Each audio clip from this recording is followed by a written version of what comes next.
Have you ever sat alone with your thoughts and wondered, is this all there is? You've raised a family, worked hard, maybe even retired with some comfort, but still, deep down, there's a quiet tug. Not sadness exactly, just a question. A sense that happiness, real, lasting happiness, should feel a little more peaceful, a little less like chasing something that never quite arrives. If that sounds familiar, you're not alone. And more importantly, there's nothing wrong with you. In fact, that feeling might be the very sign that you're ready for something deeper. Not just feel-good quotes or quick-fix tips, but a kind of wisdom that has stood the test of centuries. Wisdom that's calm, practical, and surprisingly relevant to your life today. That's where ancient wisdom comes in. Thinkers from thousands of years ago taught lessons that feel more timely than ever. They didn't chase luxury or popularity. Instead, they focused on what they could control, their thoughts, their actions, their attitude toward life. And in doing so, they found a happiness no one could take from them. So today, we're going to talk about 10 timeless principles that can help you discover that same kind of happiness right here, right now, in your own life. Not happiness that depends on others. Not happiness that fades the moment the TV is turned off or the visitors go home, but happiness rooted in your own strength, your own perspective, and your own choices. Let's begin with something simple but powerful.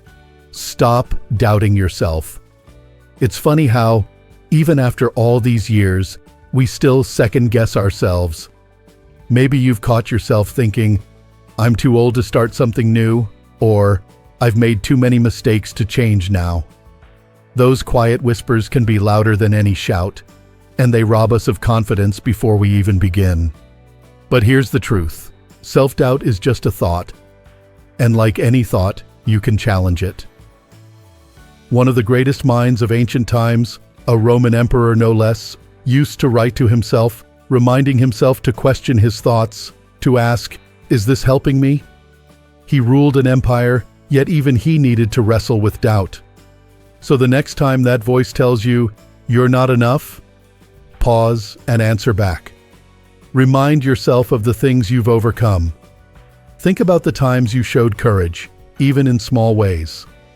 Whether it was standing up for yourself, learning something new, or simply getting through a hard day, you did that.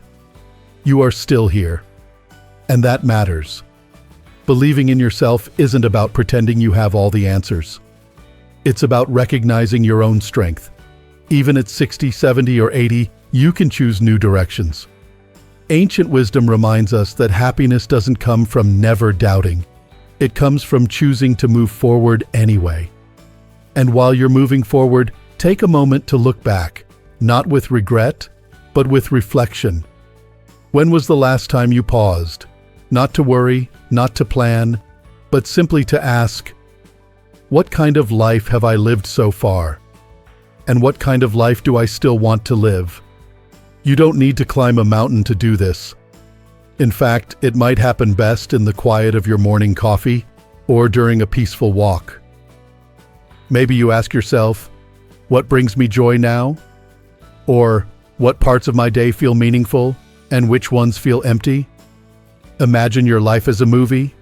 Would you watch it? Or would you scroll right past?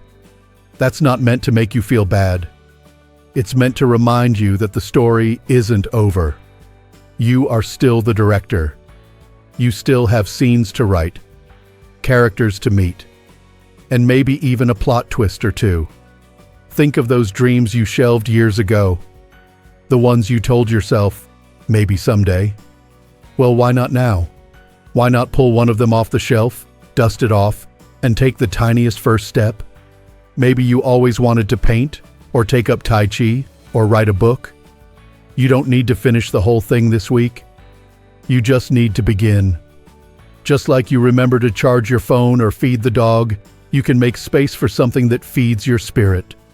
Because the truth is, happiness often hides in the things we've postponed for later.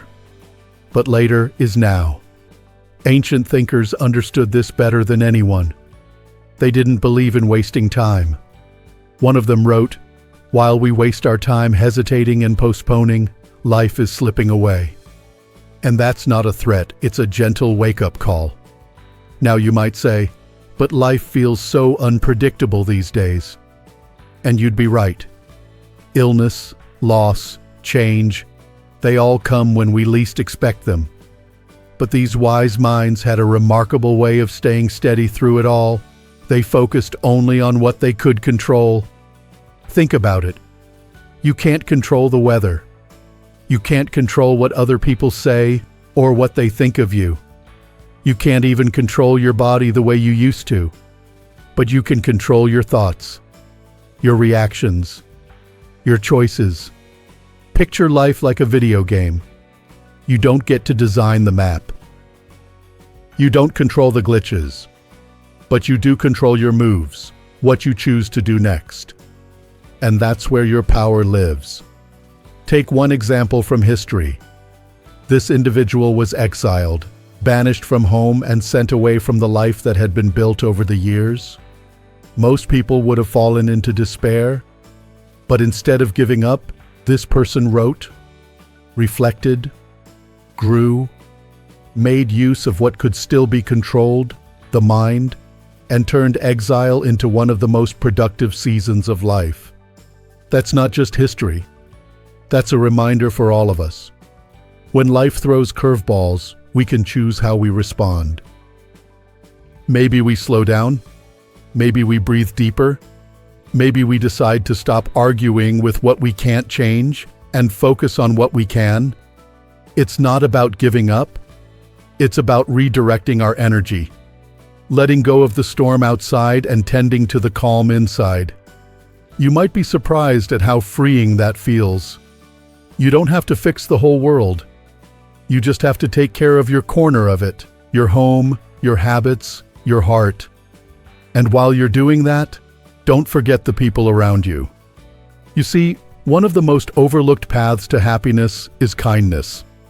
Not just big, dramatic acts, but small ones.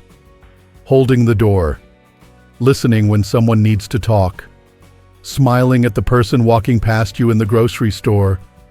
You might think, what difference does it make? But it does. Just like throwing a pebble into a pond sends ripples outward, every kind word, every warm gesture touches lives you'll never even see. And the best part? It comes back to you.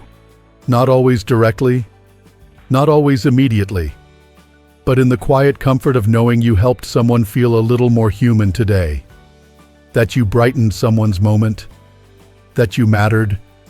There's a saying, wherever there is a human being, there is an opportunity for kindness. That means today, tomorrow, right now, you have the power to make the world a little softer, a little better. And isn't that, in the end, what true happiness is about? Not just what we get, but what we give. So take a breath. You're doing better than you think. And the fact that you're still learning, still seeking, still growing, that says everything. Let's keep going. And as we continue, there's something else worth remembering. Something so simple, yet so easy to overlook in a world that constantly pushes us to do more, be more, prove more. It's this: doing less, but doing it better. You see, we live in a culture that celebrates busyness. Even in retirement, there's this pressure to stay productive, fill every moment, check off every item on the to-do list. But ancient thinkers would urge us to slow down, not because they were lazy, but because they understood something many of us forget. Life isn't about cramming in as much as possible. It's about choosing what truly matters and giving that your full attention. Imagine trying to juggle 10 balls at once. What happens? You drop them all. But if you hold just one or two, suddenly it becomes manageable, graceful even. Life works the same way. When you stop trying to please everyone, say yes to everything, or fix every little thing that isn't perfect, you make space to focus on what does count. That might be a phone call with your grandchild, or finishing that book you've been meaning to read, or even just sitting outside for 10 quiet minutes watching the sunlight change. When you focus fully on fewer things, they become richer. And so do you. A great leader who once ruled an entire empire said it beautifully. Concentrate every minute on doing what's in front of you with precise and genuine seriousness. That's not just about big tasks. That's about washing a dish with care, listening to someone without interrupting, or taking a walk without checking your phone. Less noise, more meaning. And when we start slowing down, focusing deeply, something else begins to grow inside us: gratitude. Now I know, be grateful can sound like one of those phrases people throw around when they don't know what else to say. But real gratitude? It's not about pretending everything is perfect. It's about noticing what is good, even when life feels messy. It's that warm cup of tea on a chilly morning, the sound of birds outside your window, a song that brings back a memory you haven't thought of in years. Gratitude doesn't require grand moments. It just asks that we pay attention. Think of it like finding a $5 bill in your old jacket. It was there all along, but when you find it, your whole mood lifts. Gratitude is like that. It reminds us of the quiet treasures we already have. And when you start to notice them, just one or two each day, you begin to feel like life isn't so empty after all. Some people like to keep a journal, writing down one thing they're thankful for each night. Others just take a moment, before bed or over breakfast, to silently name something they're glad for. It's not about the method, it's about the mindset. There's a saying, "He is a wise man who does not grieve for the things he has not, but rejoices for those he has." That's not denial. That's clarity. That's choosing to look at what's already in your hands, instead of always longing for what's out of reach. And while you're strengthening that inner sense of peace, there's one more thing that can make an enormous difference in your happiness: learning to stop seeking approval from others. Now this one can be hard, especially if you were raised to be the helper, the peacemaker, the one who keeps the family together, or the peace in the room. You may have spent decades trying to please, trying to be liked, trying to do the right thing, even when it cost you your own comfort. But here's a thought. What if your worth wasn't up for a vote? This way of thinking reminds us that our value doesn't come from applause or approval. It comes from within. Imagine your self-worth as a home. Why let others decide whether the lights stay on? Why hand them the keys? It's natural to want to be accepted. But when that desire controls us, it turns us into a version of ourselves that's always adjusting, always shrinking, always asking, "Is this okay with you?" And slowly, quietly, we disappear. You don't need everyone to agree with you. You don't need every family member to understand your decisions. You don't need social media likes to validate your day. What you do need is your own quiet approval. To go to bed each night and say, "I stayed true to who I am." And that doesn't mean being stubborn or unkind. It means being honest. Honest with your needs. Honest with your boundaries. Honest with the fact that you have the right to live in a way that honors you. Try this. The next time you do something just for yourself, whether it's declining an invitation, saying no to a request, or wearing that outfit you love even if someone might not get it, notice how it feels. Maybe scary. Maybe freeing. But that's growth. That's reclaiming your life. And once you start tuning into your own approval, something else shifts. You feel stronger, more grounded, more capable of meeting life's challenges. Which leads us to another key idea from ancient wisdom. Don't avoid challenges, embrace them. Think of a mountain. From a distance it looks intimidating. Tall, cold, maybe even impossible. But with each step you take, something amazing happens. You build muscle, endurance, confidence. And when you finally reach a new height, the view, it's breathtaking. Life is like that too. It's not the easy moments that shape us. It's the hard ones. The ones where you weren't sure you'd make it, but did. The losses, the heartaches, the hard choices. Those are the moments that carved strength into your bones. They didn't believe in hiding from life's trials. They believed in meeting them head-on. Not recklessly, but courageously. They saw every difficulty as a chance to grow wiser, stronger, more resilient. So the next time something feels hard, whether it's learning a new technology, facing a health issue, or having an uncomfortable conversation, try seeing it as a mountain. Not a punishment, not a sign you failed, just a path that leads somewhere meaningful. You don't have to climb it all in one day. You just have to take the next step. And if you stumble, that's okay. Every climber stumbles. But you get back up. You keep going. And every time you do, your confidence grows. Here's the beauty of this stage of life. You've already climbed so many mountains. And now, you get to choose which ones are truly worth the effort. You don't need to prove anything. You just need to keep becoming the truest version of yourself. Because happiness, real happiness, doesn't come from avoiding discomfort. It comes from knowing you can handle it and even grow from it. And along the way, don't forget one of the greatest tools we have, one that ancient wisdom, for all its seriousness, deeply valued: laughter. Even now, in the middle of all the learning and growing, laughter is a medicine, a release, a way to say, I may not control everything, but I can choose to find joy in this moment. There's a story about a thinker who literally laughed himself to death. Now that's extreme and probably more legend than fact, but it reminds us that joy has always been part of the human experience, and that sometimes the most powerful thing you can do is laugh at the absurdity of it all. Because life is absurd sometimes. The coffee spills, the phone glitches, you walk into a room and forget why you're there. You can frown about it, or you can laugh. And if you can laugh even once, you're already halfway to peace. So laugh more.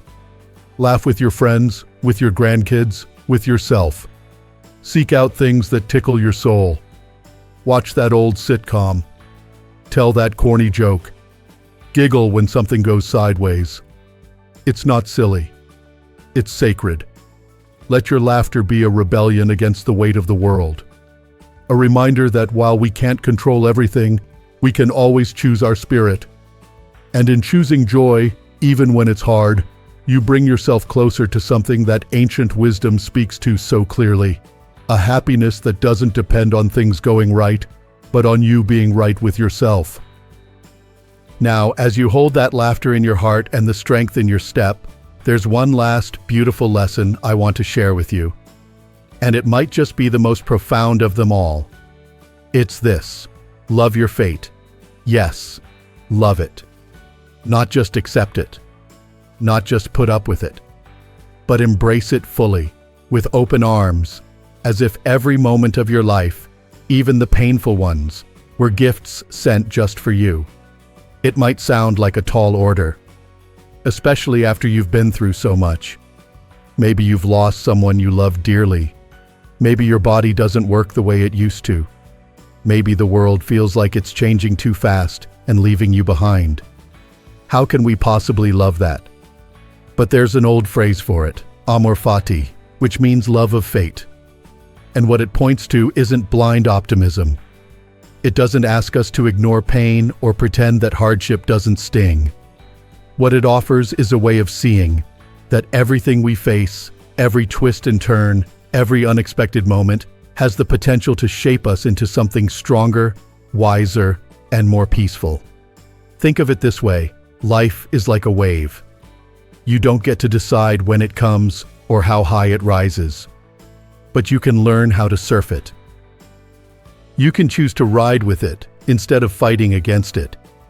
You can fall, get back up, and smile through the spray. Loving your fate doesn't mean you're happy something bad happened. It means you find the meaning within it. You trust that even the hardest seasons are part of your story, and that they're shaping you in ways you may not understand right now. There's a quiet strength in that. A strength that says, "This is my life, all of it, and I will live it fully, with heart and courage and grace." And sometimes, loving your fate means accepting that life will not always make sense, that not every loss can be explained, that not every pain will be healed in the way you expect. But you continue to show up anyway, with love, with curiosity, and with a willingness to find joy, even in small places. There's a saying, "What stands in the way becomes the way." That obstacle you didn't ask for? It might just be the thing that leads you to a deeper kind of joy. The kind that doesn't fade. The kind that grows with you. So if today feels heavy, take heart. If things didn't turn out the way you planned, breathe gently. This is your journey. It's not over. And it's not broken. It's just real. And that realness? That's where true happiness lives. Because happiness, according to ancient wisdom, isn't about avoiding life's struggles. It's about standing inside them with your eyes open and your heart steady. It's about choosing how you respond when things don't go your way. It's about creating peace on the inside, not waiting for the outside to be perfect. And maybe, just maybe, you're already doing better than you think. You're still growing, still learning, still here. And that means you have power, real, gentle power, to shape your days. You have the power to believe in yourself, even when that old voice of doubt comes knocking. You have the power to pause, reflect, and take ownership of your story. You have the power to focus on what you can control and let go of what you can't. You have the power to be kind, even in a world that sometimes feels cold. To do less, but love what you do. To wake up each morning and say, "I am grateful for this breath, for this moment, for one more chance to be fully alive." You have the power to stop chasing everyone else's approval and finally start living for you. To challenge yourself, not because you have to, but because you can. Because every challenge you take on is a step toward becoming more fully yourself. You have the power to laugh, to find joy in the absurd and the ordinary, to smile at the messiness of it all, knowing that you're doing your best, and that's more than enough. And finally, you have the power to love your fate. To look at your life, not just the highlights, but the quiet, messy, beautiful in-betweens, and say, "This is mine, and I will love it." If you take even one of these principles to heart, it could change your day. If you hold 2 or 3 close, it could change your year. And if you make them a part of how you live, softly, quietly, consistently, they might just change your life. But remember, it doesn't have to happen all at once. You don't need to become perfectly wise overnight. This isn't a race. It's a gentle, lifelong journey toward becoming more at peace with yourself and the world around you. So take it one breath at a time, one thought at a time, one choice at a time. You've already lived through so much, and yet here you are, still open to learning, still reaching for meaning, still choosing to grow. That's something truly beautiful, and it's something worth celebrating. If this message resonated with you, I'd love to hear from you in the comments. Share a moment when you applied one of these principles in your own life, whether it was choosing gratitude, letting go of control, or simply pausing to reflect. Your story might just be the encouragement someone else needs today. And if you found this helpful, don't forget to give this video a like and subscribe for more uplifting content made just for you. We talk a lot about finding peace, meaning, and strength in this chapter of life, because your story matters. Your voice matters.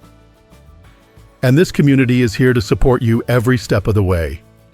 You deserve a life that feels whole, not just busy. Peaceful, not just quiet. Strong, not just surviving. And the wisdom of the past? It can help guide you there. So here's to you, living your truth, laughing out loud, showing kindness, and finding joy in the everyday. Not because it's easy, but because it's yours. Here's to living your best life, at any age. And remember, the happiness you've been searching for isn't somewhere out there. It's been inside you all along. Take care, stay strong, and keep shining.